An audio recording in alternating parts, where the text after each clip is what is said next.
Alright, first things first, we're tapping in on the train, and then we're saying bye to Jason. Bye, Dad. Just kidding. If you guys have been following my videos, you'll know that this is a full-on running joke. Thanks to that kid in McDonald's, or should I say, Macca's. I'm not gonna lie, seeing him leave off to work did make me feel like I was a kid who was being dropped off to their first day of school. Except, instead of primary school, it was the school of life. So, thanks AI for planning my first day of education. As I haven't found a job yet, we are taking advantage of this free time to play Tourist in the City.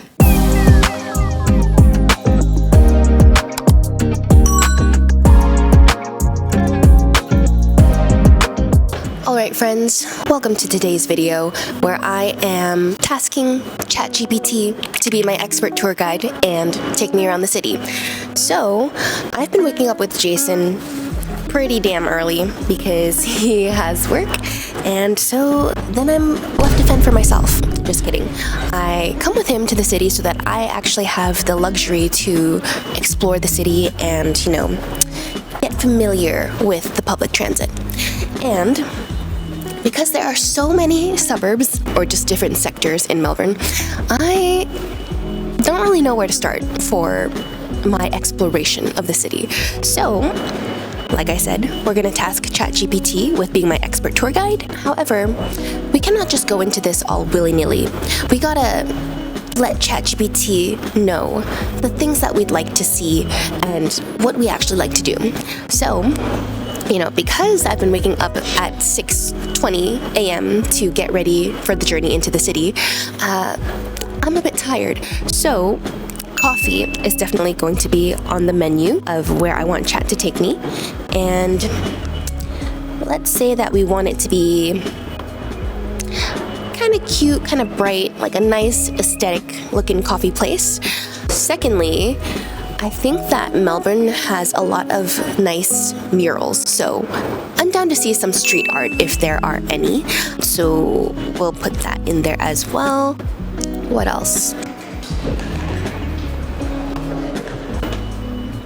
Ooh, I like nature, so I'm gonna task it to take me somewhere nice and calm, somewhere with some nice scenery, and then I do want to apply for jobs today, so I probably will be back here, which is in the CBD, aka the Central Business District.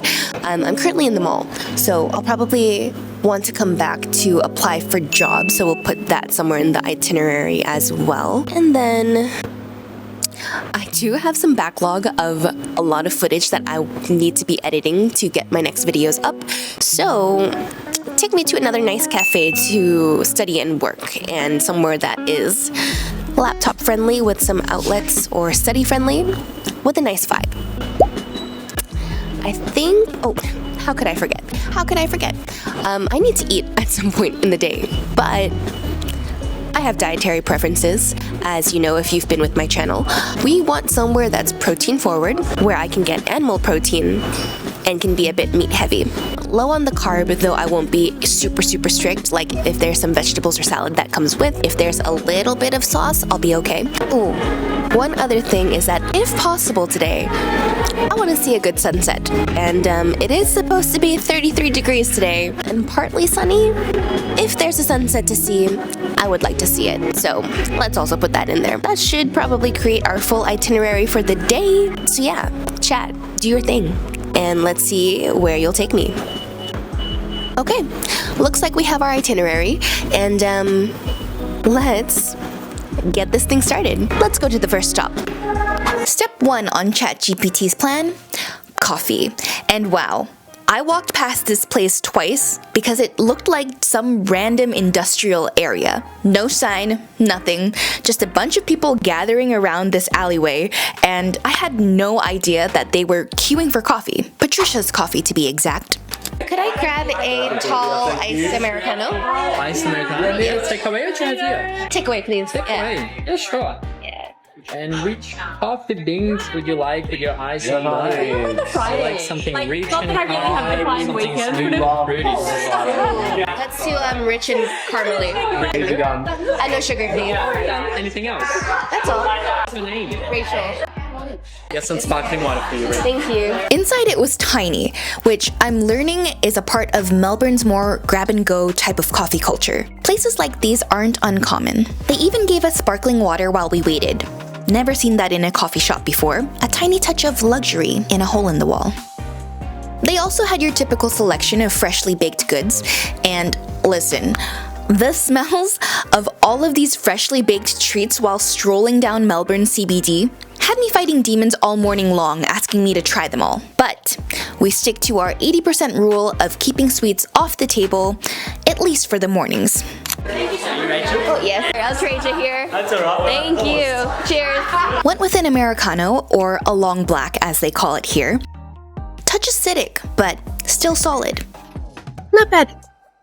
A humble start, but a necessary caffeine foundation for the day. Next, ChatGPT guides us to the laneways. Trams are coming, trams are going, and here we are at Hosier Lane.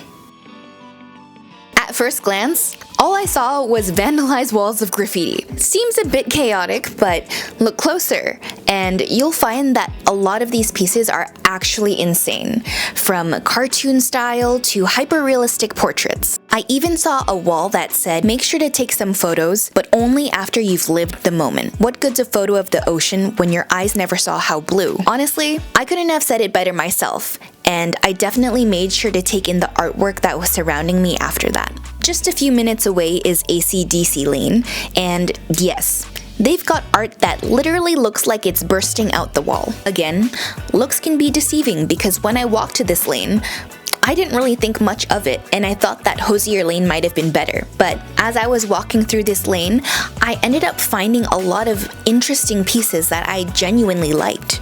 Melbourne's street art really gives you character in every corner, and I found myself in admiration of the architecture of the surrounding buildings as well.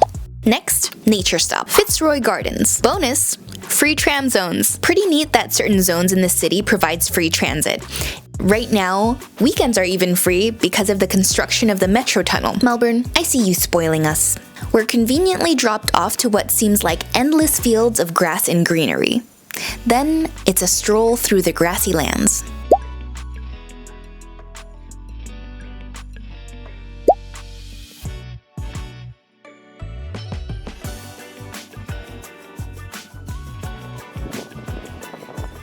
It's a bunch of tiny gnome homes.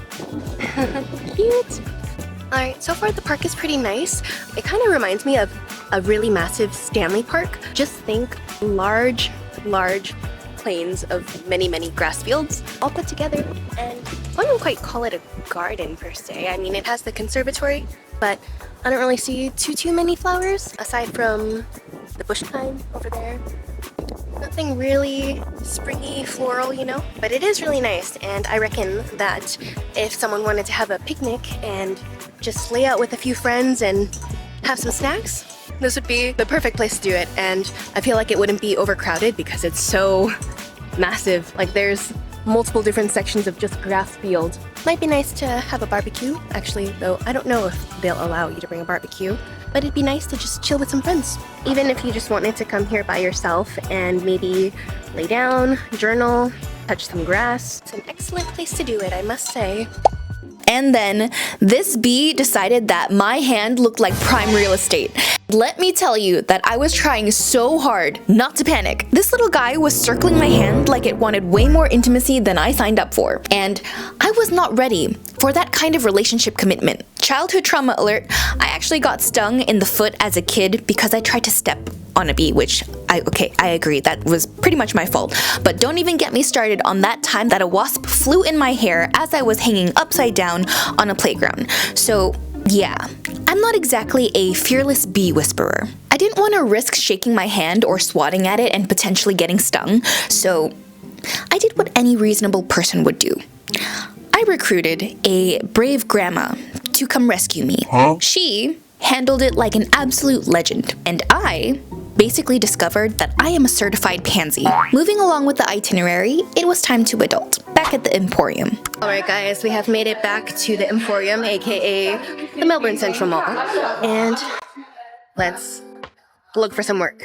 The goal today is to be able to hand out 5 resumes and also maybe at least have 2 conversations with management somewhere. It is a little bit scary not having work right now, but you know what? As long as we try and keep persisting, we can find something. I've had this situation back in Vancouver too, and I eventually found something because I put myself out there and because I started talking to people. So, honestly, I feel like the job market in Vancouver is probably worse. So, I have faith. I'll find something. And that was really my goal, but the Emporium at the CBD decided to politely decline. Alright guys, just an update. No luck so far on being able to hand out resumes. A lot of them actually say that you should apply online, so that's what I did. And I just sat in the food court, went on the website Seek, which is Australia's version of Indeed, and I just applied for jobs online because all the places that I went to, they all deferred me to applying online and didn't really accept or ask for a physical resume. So yeah, a little bit discouraging, but that's how it is. This is what I expected, moving to a different city and trying to find work. But still, if it was harder in Vancouver, I can definitely find something here. And that's my mindset. So I'll just probably keep doing my best, and maybe places outside of the mall might have more positions, like smaller individual shops. So we'll see what happens. Additionally, I also realized that some things on my resume can be updated or removed just so that it looks better, it looks cleaner, and more, I guess, pertinent to the things that I'm applying for. So I may have to reprint my resume in order to hand it out maybe tomorrow around South Yarra, which is the area that I'll be exploring. I'll update that and I will keep trying. Hard to get a foot in the door in person. Lesson learned, even a perfectly curated itinerary can't control the job market. Yet. For now, I think it's worth taking a break and going to find some food, reset, and then continue on with today's itinerary, courtesy of ChatGPT.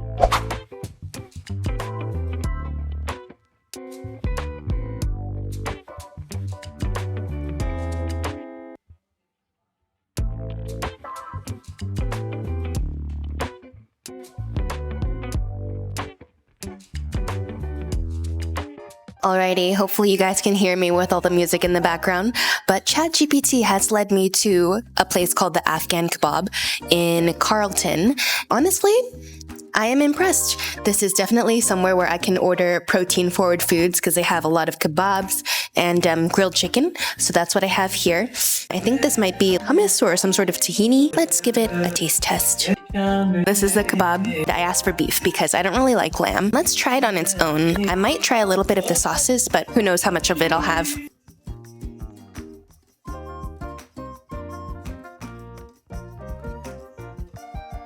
Not bad. The flavor kind of reminds me of lamb still. I don't know how that's happening if this is beef, but it's salted well. Let's try it with the sauce here.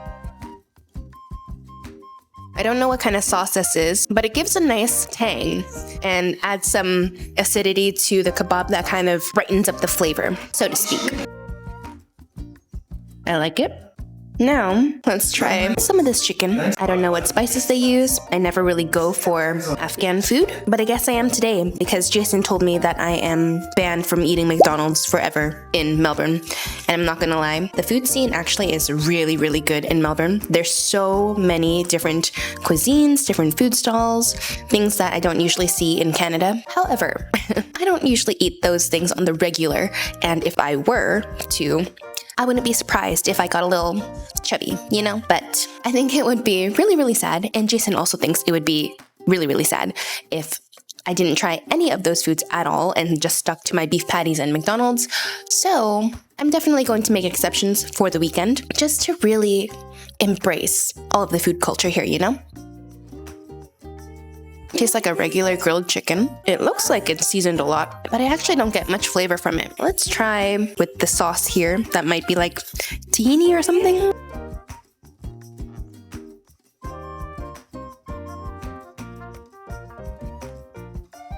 The sauce definitely adds a nice flavor. Nice and light, very mild. I actually don't know what kind of sauce it is. I don't think it's tahini. It feels like it's something closer to tzatziki. But again, this is an Afghan place, not a Greek place, so don't know what sauce it is, but it's good. good. The prices here aren't bad either. It's about 18 Australian dollars for the half chicken. I don't know how much the beef skewers were, but I guess we'll find out. And one thing that I really enjoy about Australia in general is that they don't have an absurd tipping culture like Canada, where you get a coffee to go and you're still expected to tip in some form or fashion. But here, you just see the price and you pay for what it is, which is great in my opinion, because here, they actually get paid very well with the pay structure in Australia and the penalty rates. So there's no need to have a crazy tipping culture, I guess, here. For the beef skewer, the texture is really interesting. It's very tender and soft, which I'm not used to because the texture definitely feels different. But I'm not mad at it. It's just different. Probably gonna go ahead and finish this food and then we'll explore Carlton a bit more.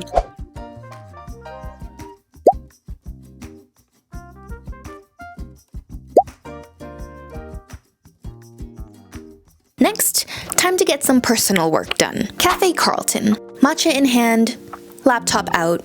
The kind of place that you actually want to linger. The aesthetic of this cafe actually matched what I had hoped for. The bathroom situation did not, unfortunately. You'll need to hold your pee unless you want to go to a dingy public bathroom across the street.